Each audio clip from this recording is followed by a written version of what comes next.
Bueno, bendiciones en el nombre del Señor Jesús. Vamos a dar comienzo al mensaje del día de hoy. La semana pasada estuvimos estudiando el mensaje de Jesucristo a la iglesia de Pérgamo. La iglesia en Pérgamo era reconocida por mantener su fe en un contexto donde reinaba la maldad. Pero el Señor le criticó por tolerar enseñanzas corruptas que incitaban a prácticas inmorales. Le surgió a arrepentirse, y también a los vencedores, como en todas las cartas hay una promesa, se les prometió que se les daría el maná escondido y una piedrecita blanca con un nombre nuevo escrito en ella. El día de hoy nosotros vamos a estar estudiando el mensaje a la iglesia de Tiatira. Y vamos a orar al Señor antes de entrar a este mensaje de la palabra, mientras usted abre su Biblia en el capítulo 2 de Apocalipsis, versículos 18 en adelante, hasta el final del capítulo. Padre Celestial, en el nombre de Jesús, nos acercamos, Señor, en este día a ti para estudiar con reverencia el mensaje de tu palabra. En forma específica, el día de hoy a la iglesia en la ciudad de Tiatira, Señor, y te pedimos que nos ayudes para poder tener nuestros sentidos espirituales abiertos, nuestros oídos, nuestros ojos espirituales, nuestro corazón, para recibir el mensaje que tú nos tienes que hablar a nosotros. Ayúdanos, bendito Dios, para no solamente mirarlo como un mensaje a aquella iglesia, sino a las iglesias del día de hoy, a nuestra iglesia, a nuestras propias vidas, y poder hacer cambios necesarios. Te pedimos, Señor, que con tu Espíritu Santo, Señor, tú nos hables en este día y tu palabra haga aquello para lo cual fue enviada, en el nombre de Jesús. Amén. Amén. Capítulo 2 de Apocalipsis, versículos 18 en adelante, y voy a dar lectura en el nombre del Señor Jesús. Y escribe al ángel de la iglesia en Tiatira: el Hijo de Dios, el que tiene ojos como llama de fuego y pies semejantes al bronce bruñido, dice esto: yo conozco tus obras, y amor, y fe, y servicio, y tu paciencia, y que tus obras postreras son más que las primeras. Pero tengo unas pocas cosas contra ti, que toleras a esa mujer Jezabel, que se dice profetiza, enseñe y seduzca a mis siervos a fornicar y a comer cosas sacrificadas a los ídolos. Y le he dado tiempo para que se arrepienta, pero no quiere arrepentirse de su fornicación. He aquí, yo la arrojo en cama y en gran tribulación a los que con ella adulteran, si no se arrepienten de las obras de ella. Y a sus hijos heriré de muerte, y todas las iglesias sabrán que yo soy el que escudriña la mente y el corazón, y os daré a cada uno según vuestras obras. Pero a vosotros y a los demás que están en Tiatira, a cuantos no tienen esa doctrina y no han conocido lo que ellos llaman las profundidades de Satanás, yo os digo, no os impondré otra carga, pero lo que tenéis, retenedlo hasta que yo venga. Al que venciere y guardare mis obras hasta el fin, yo le daré autoridad sobre las naciones, y las regirá con vara de hierro, y serán quebradas como vaso de alfarero, como yo también la he recibido de mi Padre, y le daré la estrella de la mañana. El que tiene oído, oiga lo que el Espíritu dice a las iglesias. Amén. Amén. Bueno, aquí el Señor está mandando un mensaje a la iglesia de Tiatira, la iglesia que estaba en esta ciudad. Tiatira era una ciudad pequeña, sin embargo, como usted ve, el mensaje que el Señor da a esta iglesia es uno de los más largos de los 7 mensajes que el Señor dio a las iglesias. Yo diría que es el más largo. Esta ciudad de Tiatira se destacaba como un centro comercial más que político. Si usted recuerda, en el libro de Hechos, capítulo 16, versículo 14, se nos menciona a una mujer llamada Lidia, que era vendedora de púrpura y ella era originaria de la ciudad de Tiatira. La ciudad de Tiatira era conocida por sus artesanos que trabajaban en la lana, en el lino, en el cuero, tintoreros, curtidores, alfareros. También habían muchos que trabajaban el bronce, broncistas, y también habían traficantes de esclavos. Por lo tanto, esta ciudad de Tiatira tenía muchos gremios, lo que en el día de hoy sería semejante a tener sindicatos de trabajadores. Tenía muchos gremios de artesanos y estos gremios hacían fiestas, hacían reuniones que ponían a los cristianos de ese tiempo en un conflicto, porque ellos en esos gremios tenían actividades donde adoraban a ciertos dioses y además de eso entraban en prácticas inmorales. Entonces los cristianos, si se mantenían fuera de estos gremios, perdían los beneficios y si se involucraban con ellos, estaban mal con el Señor. Entonces era una situación difícil. Había un hombre célebre llamado Plinio el Joven y escribió una carta donde él dice lo siguiente. Él habla de cómo los gremios de carniceros en Éfeso, por ejemplo, habían visto un decaimiento en sus ventas de la carne porque los cristianos ya no querían comer esa carne que era carne sacrificada a los ídolos, a la gente de ese lugar en contra de la iglesia en Éfeso. Por una parte, los cristianos dependían de a través de estos gremios para prosperar en lo que ellos hacían y por otra parte, si participaban, se veían obligados a comprometer sus convicciones espirituales porque casi todos estos gremios estaban bajo el patrocinio de los dioses paganos. Este es un background, es un trasfondo para que nosotros podamos entender un poco lo que vivían esos cristianos en la iglesia que estaba ubicada en Tiatira. Y aquí el Señor le dice en el versículo 18, y escribe al ángel de la iglesia en Tiatira. Y usted recuerda que cuando decimos al ángel se refiere al mensajero, al pastor, obispo, a la persona encargada de la obra allí en Tiatira. Escribe al ángel de la iglesia en Tiatira, el Hijo de Dios, parte dando una descripción de sí mismo. El Señor parte mencionándose como el Hijo de Dios. Y esta descripción es la única donde se menciona como el Hijo de Dios en el libro de Apocalipsis. En otras partes nosotros vemos que se menciona como el Hijo del Hombre, pero aquí se menciona como el Hijo de Dios. Y la ciudad de Tiatira era una ciudad que era un centro de adoración al dios griego Apolo, quien era reconocido como el hijo de los dioses, el hijo de Zeus. Y también había otro dios, Helios, dios romano del sol. Entonces había mucha adoración a los dioses y reconocimiento como el hijo, por ejemplo en este caso Zeus, como el hijo de Dios. Claramente Jesucristo está reclamando aquí, cuando Él se menciona el Hijo de Dios, está reclamando que Él es el verdadero Hijo de Dios, el único Hijo de Dios, el título de Hijo de Dios para sí mismo. Y está haciendo una referencia al Salmo 2, donde el salmista, inspirado por el Espíritu Santo, menciona que el Señor, el Mesías que iba a venir, era el Hijo de Dios. Dice Salmo capítulo 2, versículos 7 y 8, yo publicaré el decreto. Jehová me ha dicho, mi hijo eres tú. Yo te engendré hoy. Pídeme y te daré por herencia las naciones y como posesión tuya los confines de la tierra.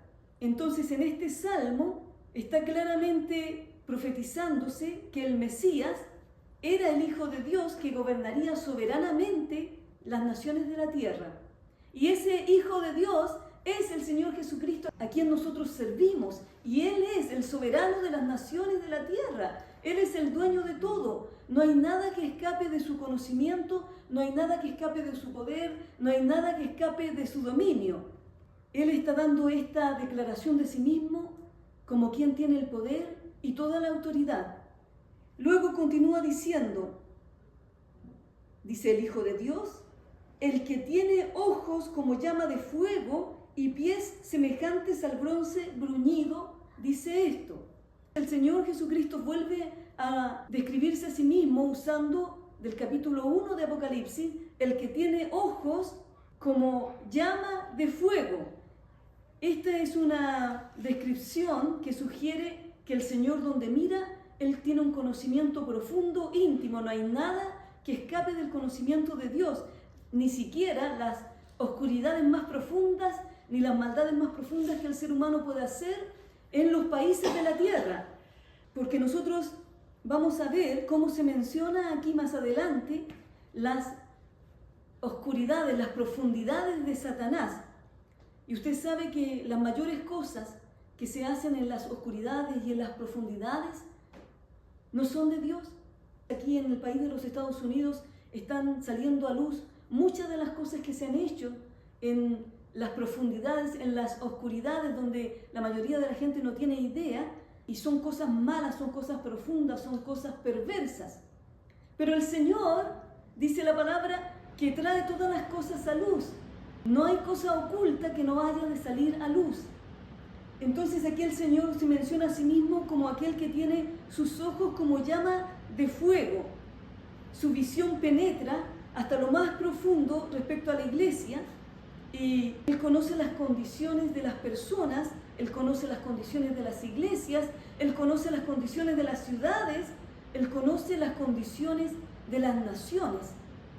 Y hay cosas que nosotros no conocemos y no sabemos, pero el Señor las conoce.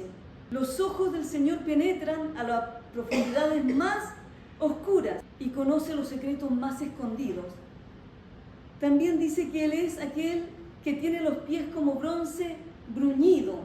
En la ciudad de Tiatira estaba llena de gremios, y uno de esos gremios era para los rubros de los trabajadores del bronce. Entonces Jesús usa esta referencia para apuntar al poder aplastante de su juicio que tenía. Tiatira era famosa por trabajar el bronce, pero aún lo mejor del trabajo que ellos hacían en bronce quedaba pálido en comparación con los pies del Hijo del Hombre, los pies del Hijo de Dios, que dice: tengo los pies, con mis pies como bronce bruñido. Él es brillante en su apariencia, incomparable en su fuerza y absolutamente glorioso como juez. Él es el maestro artesano, sus sentencias son estables y permanentes. Él está preparado para ahollar bajo los pies a los enemigos de la fe cristiana, pero no solamente a los enemigos de la fe cristiana, sino también a aquellos que están dentro de la iglesia del Señor y que están viviendo y apartándose de la doctrina sana que el Señor ha establecido. Es un severo trato que el Señor está hablando aquí, y las palabras que siguen son palabras fuertes y palabras severas. Con estas palabras que Él menciona, el que tiene ojos como llama de fuego y pies semejantes al bronce bruñido, Él está diciendo que lo que viene es un juicio que es fuerte y es un juicio puro. ¿Por qué? Porque Él lo ve todo con precisión. Recuerde que Él es el Rey de Reyes, el Señor de Señores, que se mueve en medio de los 7 candelabros, y con su huella deja allí el fuego. Amén. Él es recto y puro, y todos sus juicios, como dice más adelante el libro de Apocalipsis, son justos. No hay injusticia en nada de lo que Él ha hecho. Justos y verdaderos son tus caminos, Rey de los santos. ¿Quién no te temerá, oh Señor? Porque todo lo que Él hace es justo, es santo, es puro. Pero en esta iglesia estaba viendo una condición que no estaba siendo corregida y no estaba admitiendo corrección. Por lo tanto, lo único que quedaba era destrucción. No queda lugar para nada cuando el Señor da una palabra y no hay cambio, sino el juicio de Dios. Por eso que el Señor incluso dice: examínense, a través del apóstol Pablo, para ver si ustedes están en lo correcto, porque si no van a ir en el juicio que el mundo lleva, el castigo que viene sobre la vida de las personas que no se arrepienten, pero para los cristianos hay una mayor responsabilidad, porque conociendo a Dios, si nosotros no nos arrepentimos, vienen las consecuencias del juicio divino de Dios.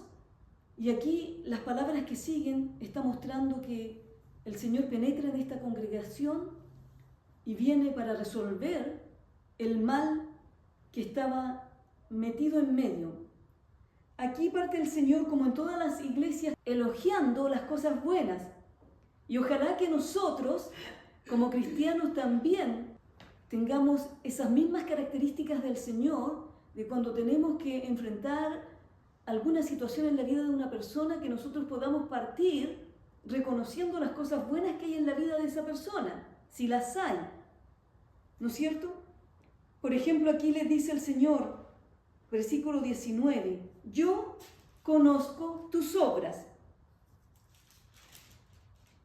y amor, y fe, y servicio, y tu paciencia, y que tus obras postreras son más que las primeras. Es decir, el Señor empieza a elogiar las cosas buenas de esta iglesia. Primero que nada, Él elogia las obras, aunque no las empieza a mencionar una por una cuáles son las obras que ellos hacían. Ellos como iglesia hacían obras que era algo digno de alabanza. Luego Él comienza a mencionar que detrás de esas obras habían ciertas cosas buenas, es decir, ellos hacían obras, pero también tenían amor y fe y servicio y paciencia. Y agrega el Señor que estas obras que ellos estaban haciendo, a medida que el tiempo iba pasando, no iban decreciendo, sino que iban aumentando. ¿Se acuerda cuando vimos la iglesia de Éfeso? El Señor le alaba también por las obras que tenían, porque tenían una doctrina correcta, pero había una cosa que ellos habían dejado atrás, el primer amor. Y aquí esta iglesia que está en Tiatira, ellos no habían dejado el amor, ellos tenían amor, y al parecer tenían mucho amor, y fe, y servicio, y paciencia. En medio de las tribulaciones, en medio de las pruebas, se mantenían. El Señor aprueba la actividad de esta iglesia, no les está diciendo, mira, esto está malo, sino que Él a veces nos dice, tal como le dice a esta iglesia, está bien hacer esto, pero también tienen que hacer esto otro. Le dice, yo conozco tus obras. El Señor conoce las obras de la iglesia en Tiatira, conoce las obras de la iglesia a través de las edades, Él conoce las obras de la iglesia en el año 2025 y Él conoce nuestras obras, Él conoce tus obras y las mías. A Él no lo podemos engañar. Detrás de estas obras, el Señor dice que había amor, que había fidelidad, que había paciencia y que estaban aumentando. Este amor que ellos tenían era algo que el Señor valoraba. Era el carácter de la iglesia.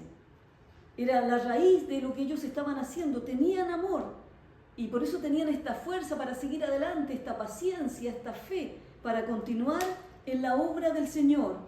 No tenían divisiones en el sentido de que andaban peleándose los otros como pasa en muchas iglesias en estos días, sino que era una iglesia unida. Tenía una maravillosa demostración, manifestación del amor de Dios. Conozco tus obras, son numerosas. Ha habido progreso y quizás el Señor te está hablando a ti. Y te está diciendo, yo conozco tus obras, que has perseverado, que has hecho cosas con amor para mi obra, que has seguido adelante y que has tenido paciencia, fidelidad. Quizás el Señor te está hablando a ti en este día y te está diciendo, eso está bueno, yo lo alabo, lo elogio, lo valoro, porque ningún trabajo en la obra del Señor es en vano. Así que lo que tú has hecho en la obra del Señor, si la gente no lo ha valorado, si incluso los líderes a veces no lo han valorado, el Señor lo valora y el Señor lo reconoce. Qué maravilloso es el Señor que reconoce aquellas cosas que nosotros hemos hecho bien para Él. Y tiernamente el Señor reconoce todos los buenos hechos que nosotros hemos hecho en su obra y está contento si estas cosas que hicimos han aumentado, no han ido decreciendo, sino que han ido en aumento. Eso es algo maravilloso. Luego continúa diciendo el versículo 20, después de que Él elogia las obras lo que estaba detrás de las obras y el aumento, el incremento de estas obras, el Señor pasa y les dice lo siguiente: pero tengo unas pocas cosas contra ti. Y lo que tiene contra ellos es algo fuerte e importante, profundo, que toleras que esa mujer Jezabel, que se dice profetiza, enseñe y seduzca a mis siervos a fornicar y a comer cosas sacrificadas a los ídolos. Bueno, aquí se menciona este nombre Jezabel y nos trae muchas preguntas a nuestra mente de cómo interpretarla. ¿Se trata de un lenguaje figurado, simbólico, cuando él usa el nombre de esta mujer Jezabel? ¿Representa Jezabel una idea o era realmente una mujer que ejercía una mala influencia por medio de su doctrina perversa, perniciosa en esta iglesia en Tiatira? Y la verdad es que a ciencia cierta nosotros no podemos contestar a estas preguntas. Lo más probable es que esta mujer fuera una mujer real. No sabemos si se llamaba realmente Jezabel o el Señor usó este nombre tomando del Antiguo Testamento el carácter y la influencia que ejercía esta mujer Jezabel, donde lo puede encontrar en el libro de Primera de Reyes, capítulo 17, 18 en adelante, donde se menciona lo que esta mujer hizo, 19. No sabemos si su verdadero nombre era Jezabel, pero lo más probable es que era una mujer verdadera y era una mujer que estaba ejerciendo en esta iglesia en Tiatira una muy mala influencia. Si nosotros recordamos en el Antiguo Testamento a Jezabel, la Jezabel del Antiguo Testamento era esposa del rey Acab y era una de las que trajo la adoración a Baal en el reino del norte, lo que es conocido como el reino de Israel. Y los resultados que esto tuvo también están allí en la palabra. Cuando la gente se volvió del Señor y empezó a adorar a Baal, vino una gran sequía en la tierra, la lluvia se detuvo por prácticamente 3 años y medio y vino sequía, hambruna, etc. ¿Y por qué? Porque este pueblo de Israel en el Antiguo Testamento estaba cometiendo fornicación espiritual. En lugar de estar adorando a Dios, estaban mezclados con otras doctrinas, que era la doctrina de Jezabel, que trajo la adoración a Baal. El dios Baal era reconocido supuestamente porque tenía el control de la naturaleza, el control del agua, el control del trueno, el control del fuego, el control de la lluvia, etc. Entonces, esta Jezabel permitió que siguiera adorándose a Dios en el Antiguo Testamento, pero mezclado con la adoración a la naturaleza. ¿Y no le suena a usted en este tiempo que vivimos que también se hace una adoración a la naturaleza, donde la gente menciona mucho la madre tierra y comienzan a adorar lo creado en lugar de adorar al creador? Tenemos que tener cuidado con eso, porque si bien es cierto, aunque tenemos que cuidar la tierra en la que vivimos, no tenemos que adorar la creación, porque eso va en contra de lo establecido por el Señor. Además, como dice el apóstol Pedro, todas las cosas que vemos ahora van a ser consumidas por el fuego. Por lo tanto, nuestra única adoración y devoción debe ser al Señor Jesucristo, el Hijo de Dios, el soberano de los reyes de la tierra. Amén. Esta mujer, Jezabel, que estaba allí, dice la palabra, que enseñaba y seducía a los siervos de Dios. Enseñaba y seducía, es decir, tenía una influencia sobre aquellos que estaban en la iglesia del Señor y que aún eran siervos de Dios, pero con la doctrina que ella estaba trayendo, de que era una mezcla, no importa lo que tú haces. Recuerde que ellos estaban allí, los cristianos, apartándose de los gremios y de las adoraciones a los dioses de ese tiempo y a la fornicación y a todo lo que esto traía, pero esta mujer estaba ahora enseñando de que no importaba, Dios entendía y que Dios perdonaba. No solo esta iglesia toleraba el mal, sino que esta gente no se quería arrepentir. Es decir, Dios los estaba llamando al arrepentimiento y no se quería arrepentir. Bueno, ¿qué es una profetisa? ¿Y por qué se expresa aquí el Señor Jesucristo de esta manera, que toleras a esa mujer Jezabel que se dice profetiza. No era una profetisa, no era una profeta de Dios, sino que ella se estaba autodenominando como una profeta, una profetisa de Dios, y estaba enseñando cosas que iban en contra de Dios. En el día de hoy que nosotros vivimos en la iglesia del Señor, hay muchos que se hacen llamar, que se autodenominan profetas de Dios, apóstoles de Dios, profetizas, y si usted los analiza con la palabra del Señor, son realmente apóstatas. Y en muchas iglesias la gente ni siquiera lo puede discernir, sino que lo alaban, los siguen, los toleran, los financian, y hay de Dios para esas personas y para esas iglesias. Que el Señor nos ayude a nosotros para poder discernir lo que es de Dios de lo que no es de Dios. En este tiempo el Señor ha estado sacando a luz y exponiendo muchos de estos ministerios, y es algo para realmente reflexionar, porque la palabra dice que es necesario que el juicio comience por la casa de Dios. Y si el justo con dificultad se salva, ¿dónde va a quedar el impío y el pecador?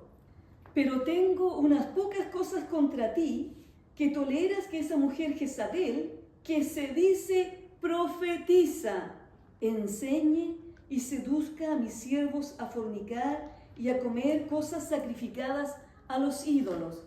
Entonces esta mujer estaba propagando una nueva doctrina que no había sido entregada a los apóstoles. Y el resultado de esa enseñanza era seducción de los siervos de Dios. Esa mujer era una mensajera no inspirada por Dios, sino que inspirada por el mismo Satanás. Por eso que el Señor dice que esta mujer que se dice profetiza. Que Dios nos ayude en estos tiempos que nosotros estamos viviendo para poder discernir y para poder separar lo que es de Dios de lo que no es de Dios. Y esta mujer enseña y seduce a los siervos de Dios a fornicar. En la profecía de Oseas, si usted puede leer en su casa el libro de Oseas, hay una revelación muy sorprendente de la naturaleza de la fornicación espiritual. Y es la evaluación que Dios hace del pecado de aquellos que se han unido en matrimonio con el Señor, pero luego regresan a las cosas que habían abandonado. Los cristianos deberíamos, todos nosotros, estar muy satisfechos con Cristo y sentirnos plenos en Él, y guiados por Él y enseñados por Él, y en lugar de eso muchas veces estamos sintiéndonos como incompletos y empezamos a mirar hacia atrás, hacia las cosas que habíamos dejado. Pero la palabra del Señor dice que aquel que vuelve atrás a las cosas que había dejado, de las cuales el Señor los había libertado, es como el perro que vuelve al vómito, la lavada que vuelve a revolcarse allí en el lodo, en el barro. Por lo tanto, es un llamado de Dios para nosotros, es un llamado de Dios para la iglesia en el día de hoy, de que nosotros no tenemos que volver atrás de aquellas cosas que el Señor nos libertó. Si el Señor nos libertó del alcoholismo, no tenemos que volver atrás, no tenemos que empezar con las amistades, una cerveza, otra cerveza, una copita de vino, hasta que estamos envueltos otra vez en eso y ya no lo podemos dejar. Si el Señor nos libertó de las inmoralidades sexuales, no tenemos que volver atrás, tenemos que dejarla, tenemos que juntarnos con aquellos que de corazón limpio invocan el nombre del Señor, porque el Señor no acepta esta mezcolanza de cosas, y les dice claramente que aquellos que estaban siendo indoctrinados por esta mujer Jezabel, que se dice profetiza, estaban volviendo atrás con sus prácticas. Tengamos cuidado, porque nosotros estamos en el mundo, pero no somos del mundo. Y por eso el Señor nos hace un llamado a nuestras vidas, a cambiar, a dejar, a abandonar el pecado, a separarnos del mundo. Por eso que nos dice la palabra que a santidad nos ha llamado Dios, a paz, a santidad. Y no podemos volver otra vez a las cosas de atrás, porque el juicio de Dios va a venir sobre nuestras vidas. Tengamos cuidado lo que miramos en los medios sociales, tengamos cuidado lo que escuchamos, porque podemos estar desviándonos poco a poco y no nos estamos dando cuenta.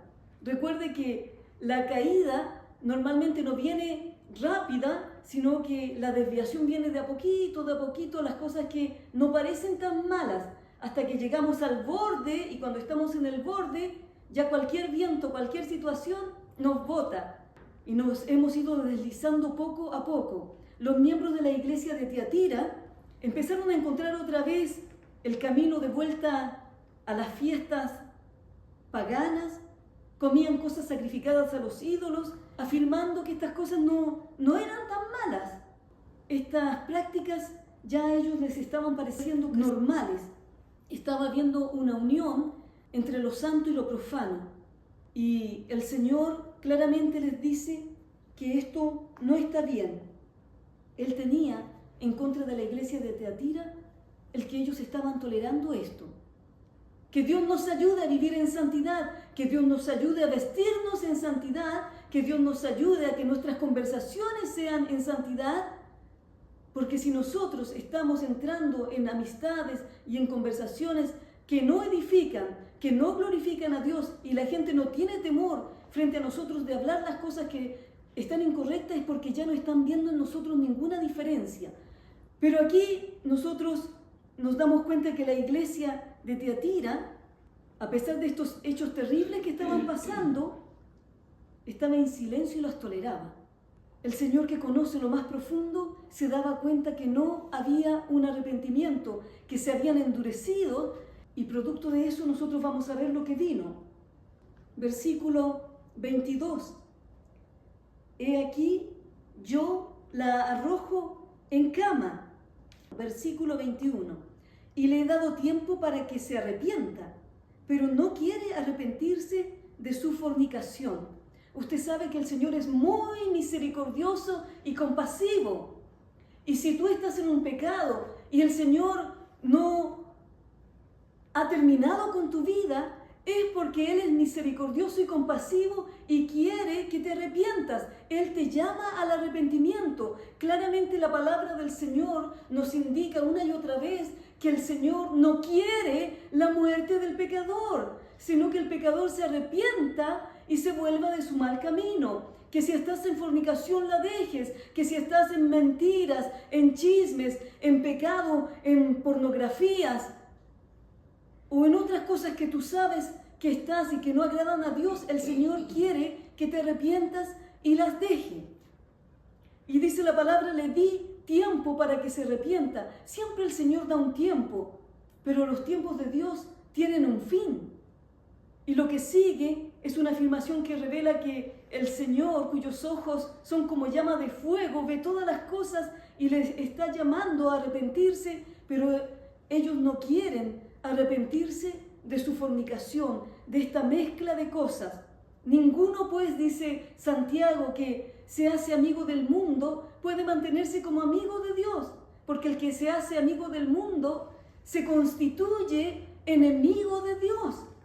Y nosotros tenemos que decidir de quién queremos ser amigos, del mundo, de las cosas del mundo o de Dios, porque el mundo pasa y sus deseos, pero el que hace la voluntad de Dios permanece para siempre. No quieren arrepentirse de su fornicación, y en gran tribulación a los que con ella adulteran, si no se arrepienten de las obras de ella. El Señor la arroja en cama. Este es un simbolismo gráfico y terrible. Sugiere que la mujer que ha enseñado y seducido a los siervos de Dios hallará su destrucción en medio de la misma corrupción que ella ha creado. La fornicación está relacionada con una cama y el Señor la arroja en cama. Luego sigue el hecho de que hay una sentencia para aquellos que comparten con ella esto, y en gran tribulación a los que con ella adulteran, si no se arrepienten de las obras de ella. Es decir, el juicio de Dios, los pies de bronce del Señor y los ojos que lo ven todo, vienen a esta iglesia en juicio.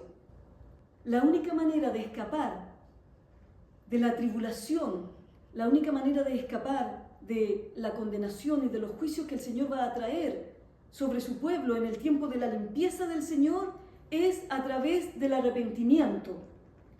Es que se arrepientan de las obras de ella y dejen esa enseñanza. Y el Señor en el día de hoy te está llamando a ti, que estás escuchando este mensaje, a que tú te arrepientas de las obras de aquellos que se dicen ser apóstoles, de aquellos que se dicen ser profetas, de aquellos que se dicen ser pastores y no lo son, y están trayendo una falsa enseñanza en la iglesia, una doctrina que se levanta en contra del Señor, una doctrina que manipula a la gente a través de que si usted siembra tanto, el Señor le va a bendecir con tanto, el Señor va a sanar a sus familiares. Dios no trabaja así, Dios no es un Dios manipulador, porque Él nos ha dado una libre voluntad, un libre albedrío para que nosotros podamos tomar decisiones. Por lo tanto, donde quiera que tú estés, si estás escuchando este mensaje y estás en medio de un lugar donde se está predicando una falsa enseñanza, el Señor te dice, arrepiéntete, deja esa doctrina, porque si no vendré pronto. He aquí, yo la arrojo en cama y en gran tribulación a los que con ella adulteran, si no se arrepienten de las obras de ella. Y continúa diciendo, y a sus hijos, versículo 23, heriré de muerte, y todas las iglesias sabrán que yo soy el que escudriña la mente y el corazón, y os daré a cada uno según vuestras obras. La palabra final respecto a esto, no solamente la mujer lleva condenación, no solamente los que adulteran y fornican con ella, no solamente los que se unen en estas enseñanzas, sino que dice, y a sus hijos heriré de muerte. Lo que viene aquí del griego está diciendo, y a sus hijos mataré con peste. Y todas las iglesias sabrán que yo soy el que escudriña la mente y el corazón, la conciencia y el corazón.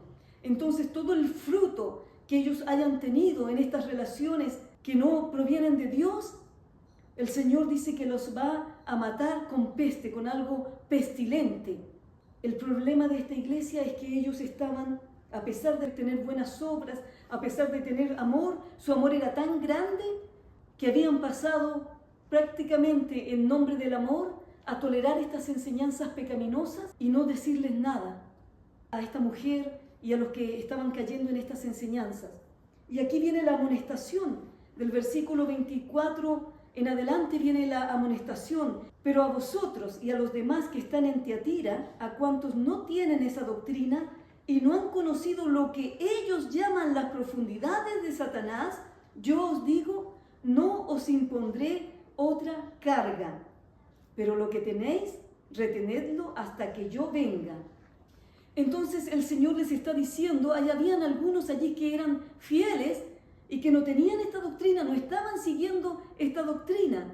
El Señor dice, no les voy a poner otra carga a ustedes, porque dijo el Señor Jesucristo, llevad mi yugo y mi carga, porque ligera es mi carga. Las cargas que el Señor pone no son cargas pesadas. La carga que el Señor pone es que nosotros vamos y llevemos el estandarte de la verdad y que caminemos anunciando y pronunciando y declarando la verdad de la palabra de Dios, que no nos contaminemos.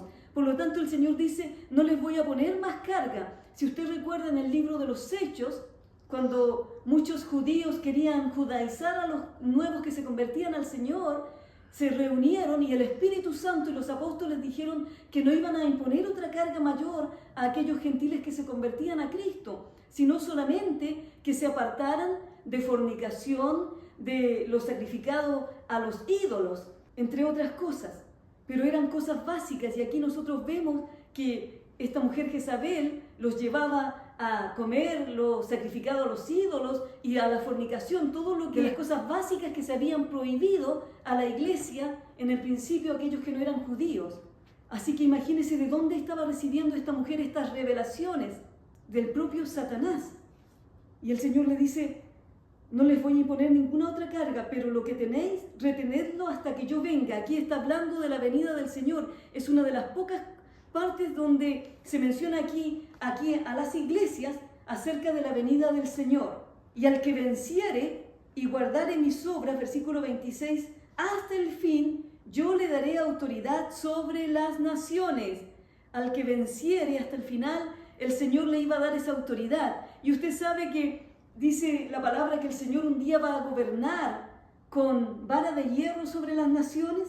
El Señor le está dando a aquellos que vencen esta promesa que ellos también iban a gobernar sobre las naciones en el tiempo milenial. Y regirá con vara de hierro y serán quebradas como vaso de alfarero, como yo también le he recibido de mi Padre. El Señor está compartiendo con aquellos que no se contaminan y que siguen la doctrina pura y santa del Señor en amor. El Señor les está compartiendo, les está dando esa misma posibilidad de que van a gobernar un día con vara de hierro. Versículo 28, y le daré la estrella de la mañana. Si nosotros vamos a Apocalipsis, capítulo 22, versículo 16, dice: yo, Jesús, he enviado mi ángel para daros testimonio de estas cosas en las iglesias. Yo soy la raíz y el linaje de David, la estrella resplandeciente de la mañana. Aleluya, el Señor Jesucristo es la estrella resplandeciente de la mañana, y le daré la estrella de la mañana. Esa estrella nosotros la hemos recibido por la fe, y nos dio el Señor la potestad de ser llamados hijos de Dios. Y dice la palabra, y aún no se ha manifestado lo que hemos de ser. Aún no se ha manifestado que si somos fieles al Señor, vamos a estar reinando con Él en gloria, vamos a estar reinando con vara de hierro sobre las naciones de la tierra. El que tiene oídos, oiga lo que el Espíritu dice a las iglesias. Es muy importante el poder oír lo que el Espíritu nos está hablando. Si el Espíritu Santo de Dios te ha hablado, te está hablando en este día, o de diferentes maneras como Él nos habla a nosotros, es tiempo de que comencemos a escuchar. Es tiempo de que hagamos caso al mensaje del Señor, a la palabra del Señor, y hagamos cambio. Fíjese usted aquí que nosotros, y con esto ya estoy terminando, veíamos en la iglesia de Éfeso, y podemos compararlo con la iglesia aquí en Tiatira, que una iglesia podría haber aprendido de la otra. Jesús elogió a los efesios por su odio contra el mal, pero Tiatira era débil en esa área, y el Señor la reprendió por tolerar a Jezabel. Por otro lado, Éfeso era débil en amor, pero Tiatira era fuerte en esa área. Entonces, nosotros nos necesitamos los unos a los otros, por eso que somos un cuerpo en Cristo, y el Señor nos ha puesto en un lugar como su iglesia para que nosotros podamos aprender los unos de los otros, para que podamos ser bendecidos y de bendición, para que podamos ser exhortados y exhortar. El Señor elogió a la iglesia de Tiatira por estar firme en amor por Cristo y por incluso aumentar sus buenas obras y su servicio. Sin embargo, a la iglesia en Éfeso les dijo: has dejado tu primer amor, arrepiéntete y analiza dónde caíste para que vuelvas a hacer las primeras obras.